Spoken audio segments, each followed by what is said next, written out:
Hi, I'm Peter Adamson, and you're listening to the History of Philosophy podcast, brought to you with the support of the Philosophy Department at King's College London and the LMU in Munich.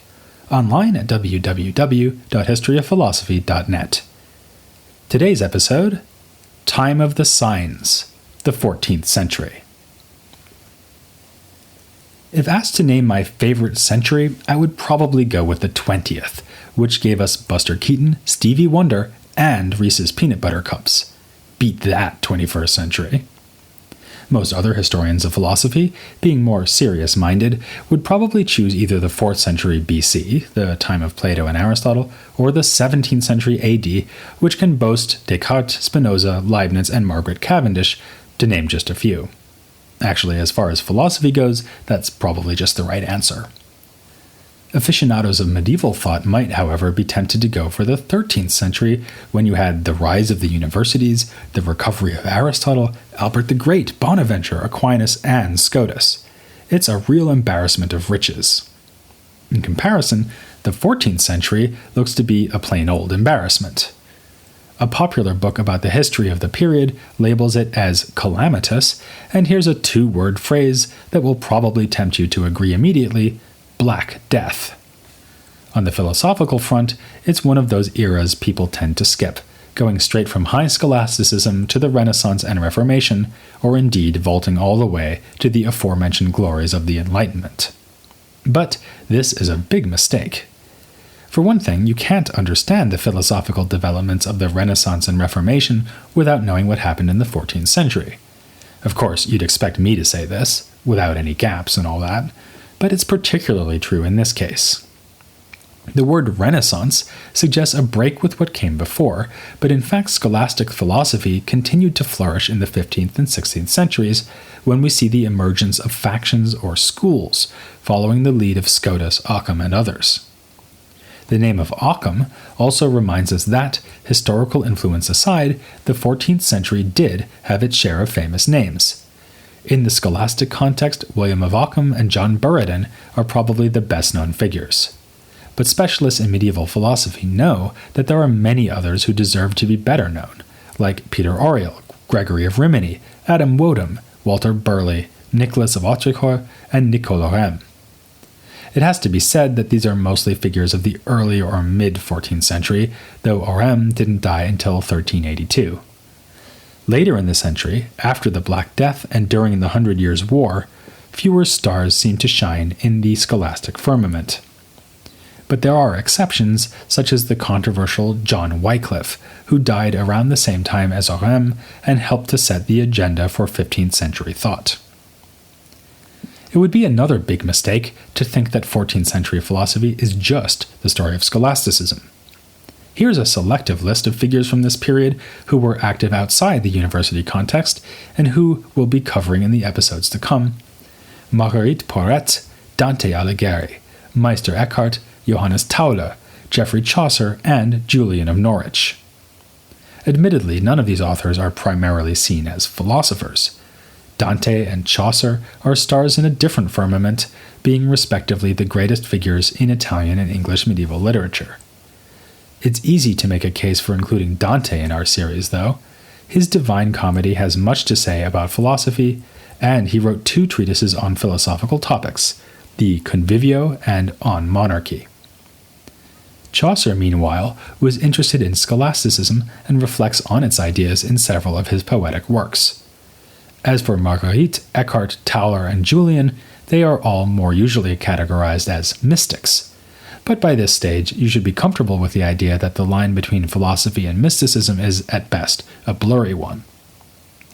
We'll be seeing that 14th century mystical texts dealt with a range of issues in epistemology, metaphysics, and ethics, easily warranting their inclusion in our story. That's just a thumbnail sketch of what happened in the history of philosophy during the 1300s. Before getting into more detail, let's have a quick look at the wider historical context.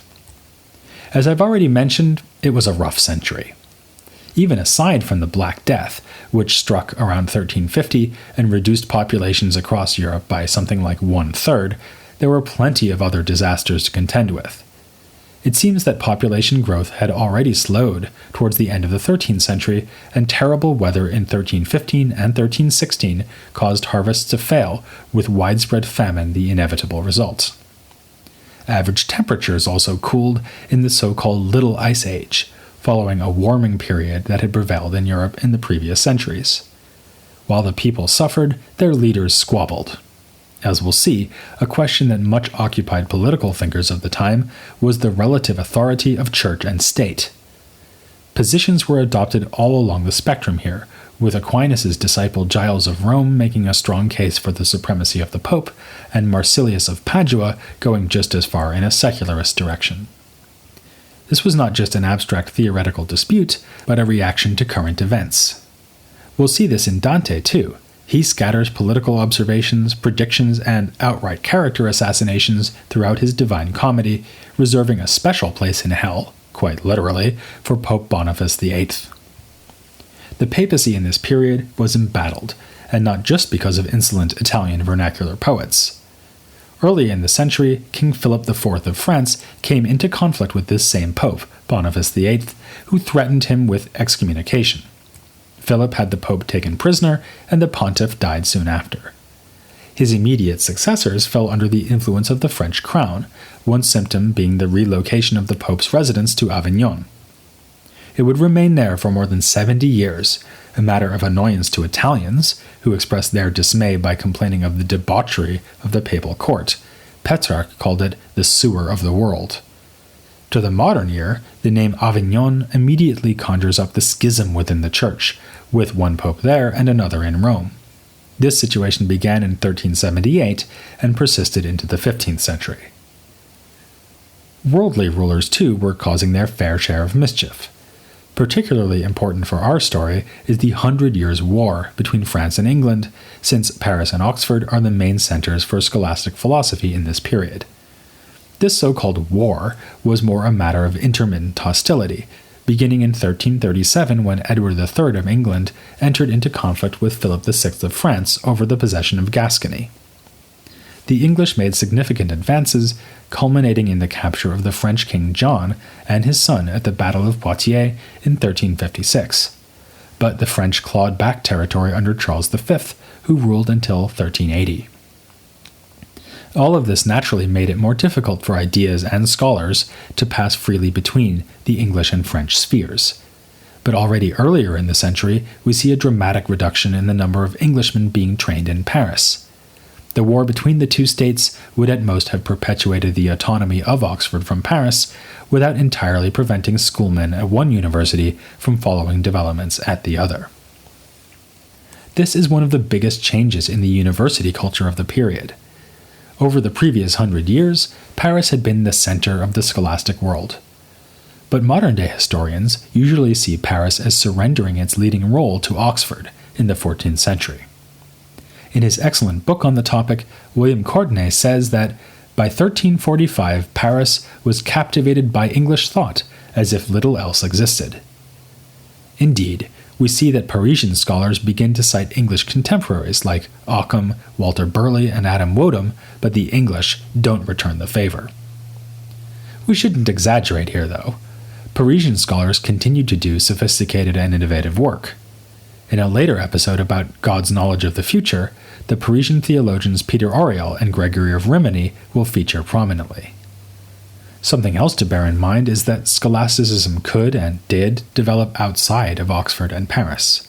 The famous William of Occam is a good example. Though he did study theology at Oxford, his early education and the high point of his writing career were both at the Franciscan House in London.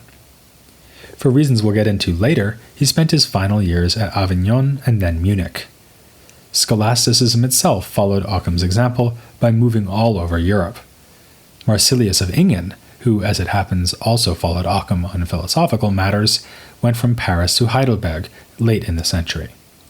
By the time the 1300s draw to a close, scholasticism will be a pan-European phenomenon, with places like Prague and Padua giving the older universities a run for their money.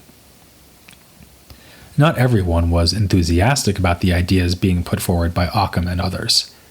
Wycliffe, whose ideas would be influential at Prague, decried the men he called the doctors of signs, and sneered at the sort of logical exercises that, he said, amused the university scholars at Christmas.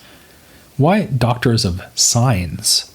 Well, this is a reference to a philosophical teaching that became dominant in the first half of the century concerning the problem of universals. We know from episode 263 that Scotus defended a moderate realism about common natures. True universals are only in the mind, he said, yet these mental generalizations are grounded in real natures out in the world. So, an individual giraffe like Hiawatha has a real giraffe nature which is shared with other giraffes. Scotus took great pains to distinguish his own position from the more extreme realism he associated with Platonism, but that did not stop Occam and others from attacking his view. For Occam and then a whole range of other 14th century thinkers such as Buridan and Marsilius of Ingen, a common name is nothing but a sign that stands for a range of individuals out in the world. There is no shared giraffe nature, never mind a Platonic form of giraffes. The name giraffe simply signifies all the particular giraffes. We've met this sort of attitude before, back in the 12th century with the work of Peter Abelard. We called his position nominalist, a word that is also routinely applied to Occam, Buridan, and their philosophical allies. But we need to be careful here. For one thing, they did not call themselves nominalists. This title was applied to them in retrospect. For another thing, nominalism has come to be used for a whole collection of philosophical theses that hang together nicely and seem to be characteristic of much 14th century thought. Like a police artist helping to solve a crime at a beauty parlor, let me offer you another thumbnail sketch. Begin with the nominalist denial of real common natures. From this we can see that he is raising a doubt as to whether our ideas mirror reality, the way that Scotus and others assumed. Yes, we have ideas that we apply to many things in common, but this is only a feature of our mental life and language. There is nothing common or shared out there in reality. From here, you could worry that other aspects of our thought may be misleading or fail to capture reality fully. You could also start to question philosophical science itself, at least as Aristotle understood it. In the Aristotelian tradition, scientific judgments are thought to be universal in scope and to get hold of necessary truths about nature. But now, we're being told that there is nothing universal in nature. And the nominalist also tends to doubt that anything in nature is really necessary. This is because, while the nominalist disagrees with Scotus about the common features of things, he is ready to make common cause with Scotus's voluntarism. Scotus had shown how God's absolute freedom could be understood as the power to choose between mutually exclusive alternatives. As we saw in episode 261, God has an absolute power to do anything that can be done, that is, anything that isn't self-contradictory. Taking this idea seriously, the nominalist concludes that the whole created world is fundamentally contingent. It could have been otherwise because God could have created a very different universe. The upshot is a double assault on the confident rationalism of Aristotelian philosophy. Though reason can still rule out some things as impossible, there can be no round squares or dry water, the scope of God's freedom means that all things in our world could have been different, even radically different. Furthermore, the way we speak and think about those things might be quite misleading, as when we grasp a universe of individuals by means of universal terms and concepts. Some pretty radical thoughts are lurking here.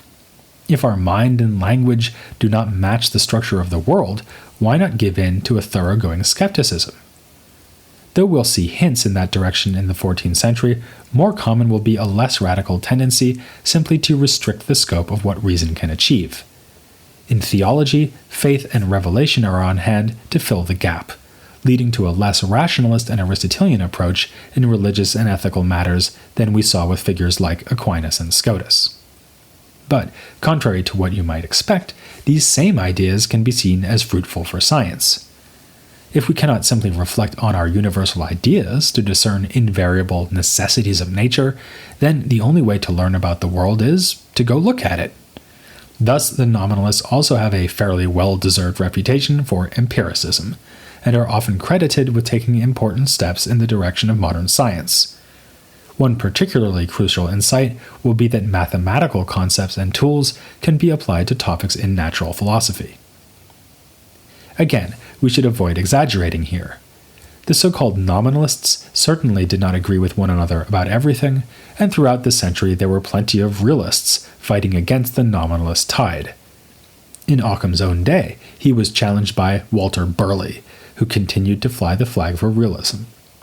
A generation or so later, Wycliffe's snide reference to the doctors of signs already tells us where he stood. Eventually, this confrontation will crystallize into the 15th century Wegestreit, a German word that literally means dispute over methods. The battle lines will be drawn between the so-called Via Antiqua and Via Moderna. The ancient approach is traditional Aristotelianism, the modern approach that of the nominalists. For instance, a document written at Cologne in 1425 contrasts Thomas Aquinas, Albert the Great, and other antiqui to the modern masters, John Buridan and Marsilius of Ingen, two famous nominalists. Like the word nominalist itself, though, this contrast between ancient and modern is not yet used by the 14th century thinkers themselves. Whatever terms we use, we should not read back into the 14th century the 15th and 16th century tendency to divide scholastics into schools of thought like Occamists, Thomists, and Scotists. This is another point made by the aforementioned William Courtenay. He admits that there were brief periods where Oxford might have seen a wave of enthusiasm for Aquinas or Scotus, but these were usually short-lived, and for a reason that may surprise us. We tend to think of medieval philosophers as being indebted to authority, as innovating only by mistake or because they could see no other way to find agreement between their various sources. But in fact, there were good career reasons for a master to show how clever and original he was. So, the game was to be innovative, but not so innovative that one ran into trouble with the church, a trick Occam, among others, did not manage to pull off. Of course, leading scholastics like Scotus and Occam still exerted tremendous influence on other thinkers. Usually, though, this was because they set the terms of further debate, not because they ended debate by inspiring school allegiance. Take, for instance, Scotus's distinctive idea of the formal distinction, meaning a real difference between two aspects of one and the same thing. In subsequent generations, some scholastics adopted it as a useful tool, especially for explaining the divine Trinity. But even these proponents of Scotus's idea went beyond him by providing their own justifications for his distinction. Other scholastics rejected Scotus's proposal. One of them was Peter Auriol. He offered a subtle exploration of the formal distinction, but ultimately dismissed it on the basis that such a distinction between the Trinitarian persons would undermine divine simplicity. In the 15th century, the humanists will enjoy mocking this sort of hair-splitting and distinction-mongering, much as some observers nowadays decry the apparently pointless and technical work done by analytic philosophers. Yet some of the greatest literary minds of the age were very interested in the output of the university schoolmen. I have already mentioned Dante and Chaucer as examples. But they also exemplify something else, something that will ultimately pose an even greater challenge to the intellectual hegemony of the scholastics, the use of vernacular language. Philosophical learning was steadily becoming more available to those who couldn't read Latin. In a sense, this was nothing new. It goes back at least as far as the 9th century English translation of Boethius, credited to King Alfred, and we saw 13th century examples like Mechthild of Magdeburg and Hadewicz, or the Romance of the Rose. But it's in the 14th century that medieval philosophy really begins to feature lay authors and vernacular languages. Soon we're going to kick off the century with a figure who helps make this point, Marguerite Porete. She's one of the most remarkable mystical authors of the 14th century, or of any century. She's not much like Occam, who has been mentioned so often in this introductory episode, but like him, she got in trouble with the church. In fact, she got in a lot more trouble than he did. Before looking at her, however, I want to pull a bit more on one of the strands that runs through the century to come. I've been saying that voluntarism is a central theme of 14th century thought, and after our look at Henry of Ghent and Scotus, you hopefully have a good sense of what the word means, but it will still be helpful for us to take a step back and think about the whole idea of voluntarism. What is it exactly? And is voluntarism philosophically defensible? An expert on this topic has volunteered to tell us. Tom Pink, who will be my guest next time here on the History of Philosophy Without Any Gaps.